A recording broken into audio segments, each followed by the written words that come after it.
अरे विशाल, मेरी मम्मी आ गई, मैं चलता हूँ, तुम खेलो।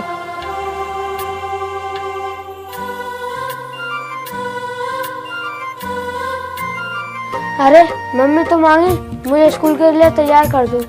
ठीक है बेटा, मैं तुझे अभी तैयार करती हूँ।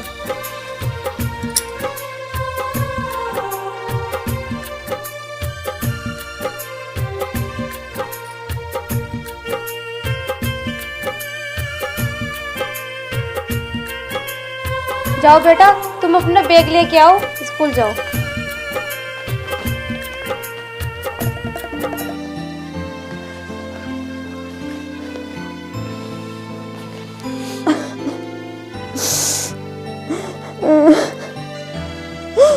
हे भगवान।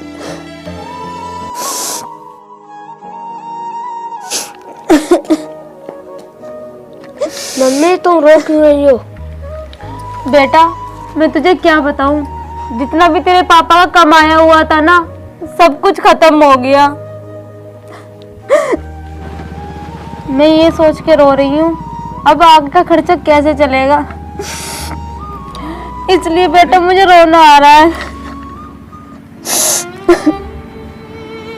मम्मी पड़ोस वाले अंकल तो कह रहे थे कि तुम्हारी जमीन गांव में भी है, लेकिन तुम यहाँ क्यों रह रहे हो? क्या मम्मी अंकल जी ठीक कह रहे थे, अपनी जमीन गांव में भी है? हाँ बेटा, जो अंकल जी कह रहे थे बिल्कुल ठीक कह रहे थे, हमारी भी गांव में जमीन है। तो माँ हम गांव क्यों नहीं चले जाते? हमारा भी बहुत मन करता है माँ, हम भी चाचा से जाकर मिले ना, चलोगी माँ? हाँ बेटा तू सही बोल रहा है, हम अपने गांव चल के रहेंगे। हाँ माँ तुम ठीक कह रही हो।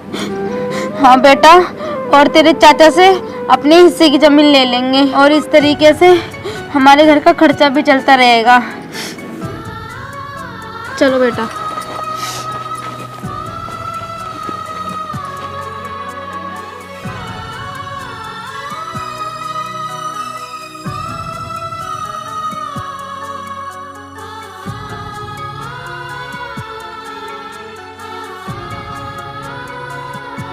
चाचा जी नमस्ते।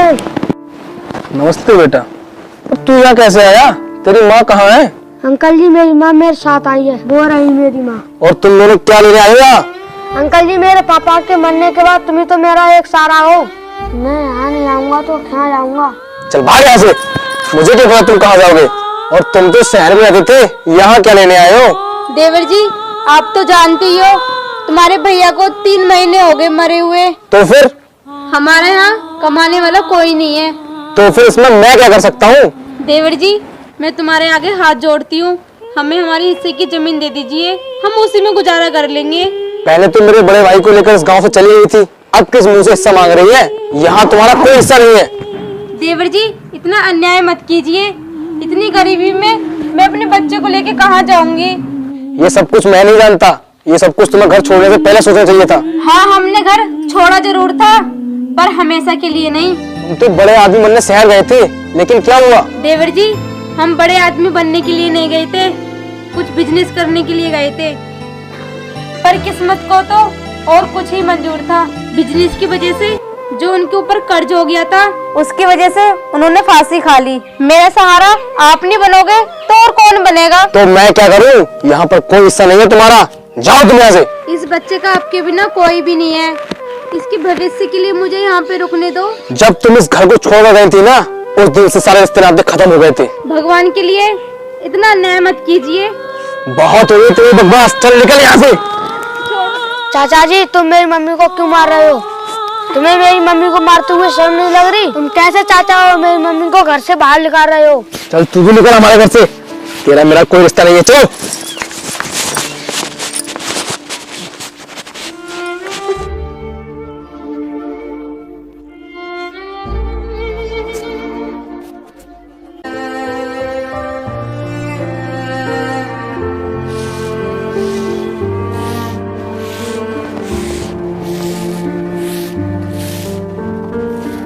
अरे बेटा तुम तो स्कूल गए थे, आ कैसे गए? माँ मुझे सर जी ने स्कूल में घुसने नहीं दिया क्योंकि मेरी फीस जमा नहीं थी।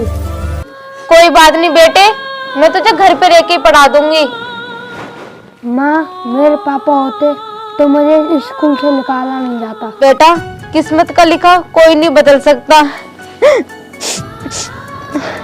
अब ऐसा लगता है इससे भी ज्यादा बुरे दिन आने वाले हैं। बेटा, तुझे इस उम्र में इससे भी ज्यादा दुख सहन करना पड़ेगा। मम्मी, मैं सब दुख सहन कर लूंगा, बस तुम रो मत। बेटा, तू यहीं रुक, मैं तेरे लिए काम मांगने जाती हूँ। मुझे तेरे स्कूल की फीस भी तो भरनी है। ठीक है बेटा।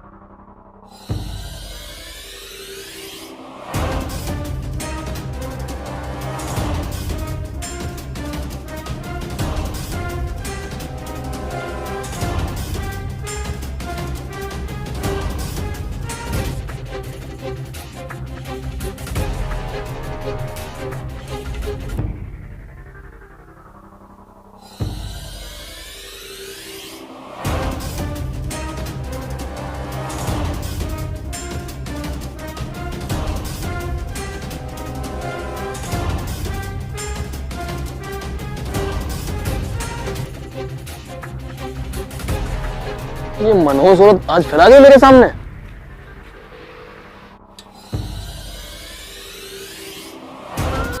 मैं तो अपने काम के लिए जा रही थी, मुझे क्या पता था कि आप मिल जाओगे। कौन सा काम करेगी तू? अब तो सिर्फ भीख मांगना ही रह गया है। वैसे ये भी धंधा बुरा नहीं है। जवान संभाल के बात करो, मैं तुम्हारी भाभी हूँ और तुम्हारे भाई की पत्नी भी। बिल्कुल भी शर्म नहीं आ रही तुम्हें? तो मैं क्या गलत कह रहा हूँ? यही काम कर ले, इसमें आमदनी भी अच्छी हो जाएगी। अच्छा हुआ तुम्हारे भाई इस दुनिया में अब नहीं है, नहीं तो ये सब देख के वो बहुत दुखी होते। तो मैं क्या करूँ? मुझ पर कोई फर्क नहीं पड़ता, तू मरे या तेरा बेटा। किसी का दिल दुखाना भी इतनी अच्छी बात नहीं कि भगवान को भी बुरा लग जाए। कहते हैं ना, मत सत्ता गरीब को, गरीब भी रो देगा। जिस दिन ऊपर वाले ने सुन ली ना, वो तुम्हें भी जड़ से खो देगा।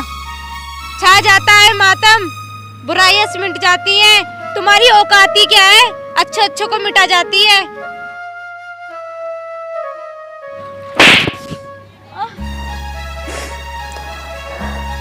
तुम इतने भी गिर जाओगे, मैंने सोचा नहीं था।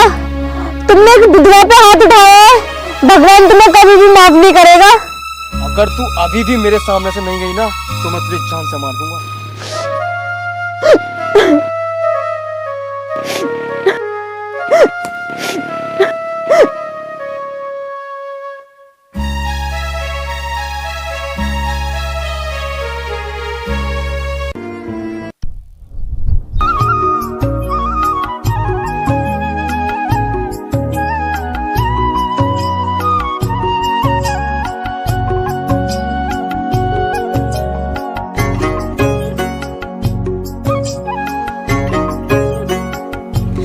मैंने इस औरत को कहीं देखा है। कहाँ देखा है, कहाँ देखा है?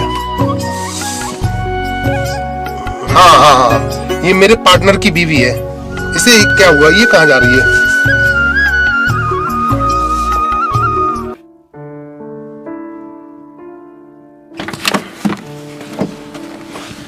अरे सुनिए भाभी जी।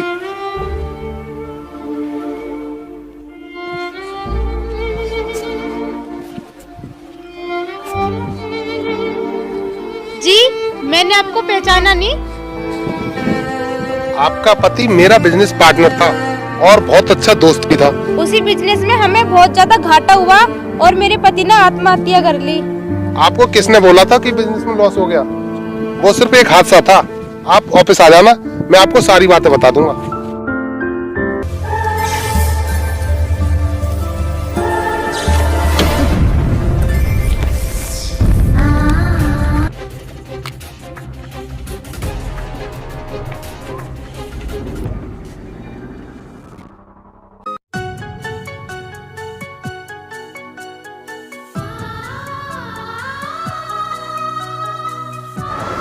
अरे भाभी जी, आप बैठिए।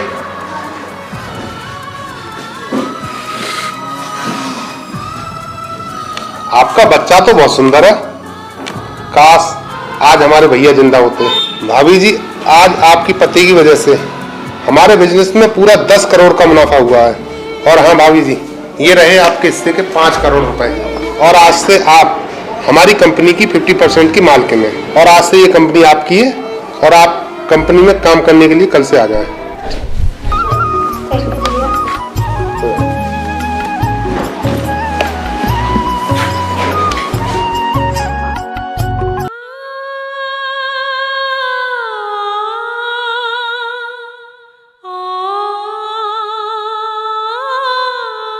अब मैं क्या करूं? मुझे 3 दिन से भूख लग रही है, लेकिन मैं क्या करूं? अब तो मुझे लगता है पेट भरने के लिए भीख मांगनी ही पड़ेगी।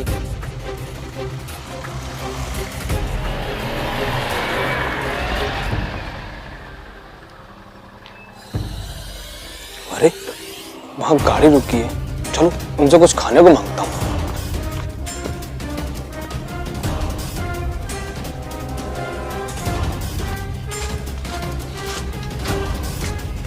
मैडम, मैडम, मुझे कुछ खाने को दे दो, खाने को मैडम।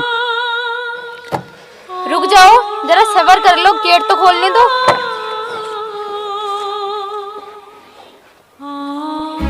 अरे भाभी तुम्हारी हालत ये कैसे हो गई? तुम्हारे पास तो बहुत दौलत थी, हराम की। मुझे माफ कर दो भाभी जी, मेरा तुम्हारे साथ अन्याय करना गलत था। शायद वो भगवान को बुरा लग गया। अब पुरानी बातें भूलकर आप मेरी कुछ सहायता कर दीजिए। मेरे हिस्से की जमीन तक खा गए तुम। अब क्या चाहिए तुम्हें? मैं आपकी कोई सहायता नहीं कर